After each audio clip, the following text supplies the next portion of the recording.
We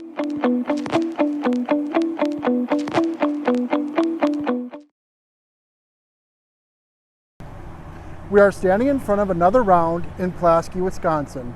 Built in 1911 by Frank Kurowski and later run by Steve Kurowski, it is one of the oldest serving taverns in Pulaski, Wisconsin. One of the oldest taverns in Pulaski and still in operation today is known as Another Round. One of my favorite interviews was with Dolores Styczynski, or Dee, as she is known to many, and I actually graduated from Pulaski High School with her son Steve and knew of her daughter Steph and oldest son Scott. Not too many people can say they were born on the homestead or in a bar. Dee can say both. She was born in the house behind the tavern, 110 West Pulaski Street, on August 7, 1942. Her parents were Joseph and Sophie Banaszynski.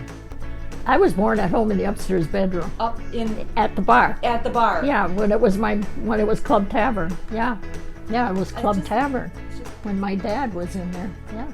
And then to see my Uncle Leo was in that bar first. Uncle Leo Banaszynski had the bar, and it's still the same.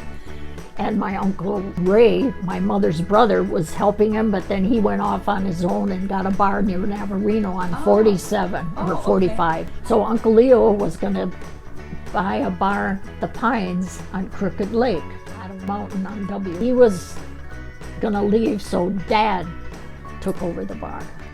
That was around 1954. Dee's father died in 1965, and then her mom ran the bar until 1973. It was called Sophie's Bar.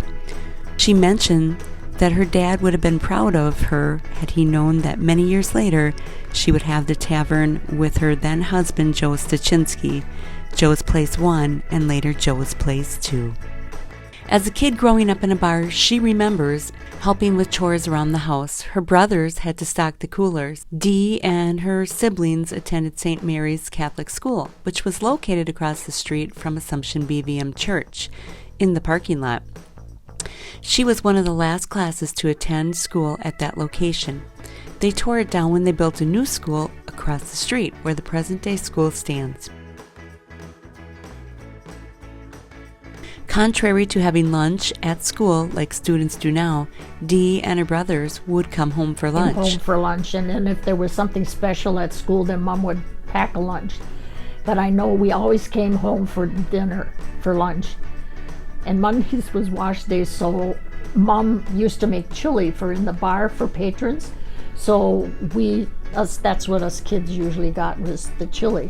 And she'd have venison stew, and then all the hunters would come bring their wives and kids and to the bar, and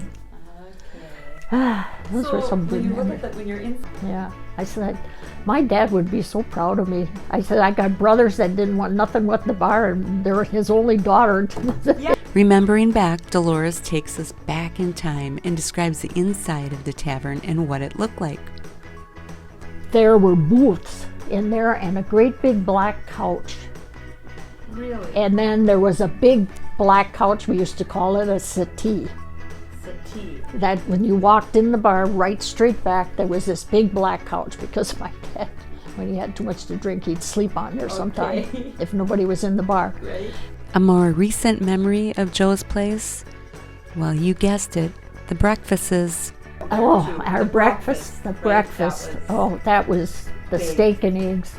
Yeah. That was really big. I mean, people would eat in the bar, at the bar, and the little tables, and he really loved to cook, and he would think of different, and he used to bake the bread from scratch. Really? Rosie, his mother, taught him how to make bread. Really? So all our bread, which was nice and fresh and thick, he would get up at 5 o'clock in the morning and bake bread for the day.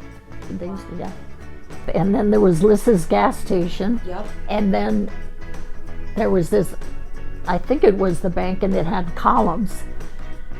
And it reminded me of a southern mansion, All I gotta say is, with the bars in town, of course, I know times change, but this was a booming town. Friday nights, the bar would be just packed. there would be farmers coming in because all the stores were open on a Friday night. And then the wives would go shopping, then they'd meet their husbands and they'd come in and have a beer or soda and visit. And I remember the baseball teams like Doug McDermott when he played, and Barney and all of them, and they would take different Sundays, they'd go to different bars. And I remember then all of us young kids, you know, after been to the game, we'd be sitting on, my dad always had that bench in front of the bar, because he'd always sit there. If nobody was in the bar, he'd always sit there and he'd watch the traffic and whatever. And all the ball teams would be in there drinking and having a good time. And I just think that it was a great and fun time with all the bars. The good old days, we call them. Through the years, this tavern was owned and operated by a handful of individuals. Not only has this establishment stood the test of time, but it's captured memories of a town in its prime, and it continues to host people of Pulaski, the surrounding communities, and cities far away.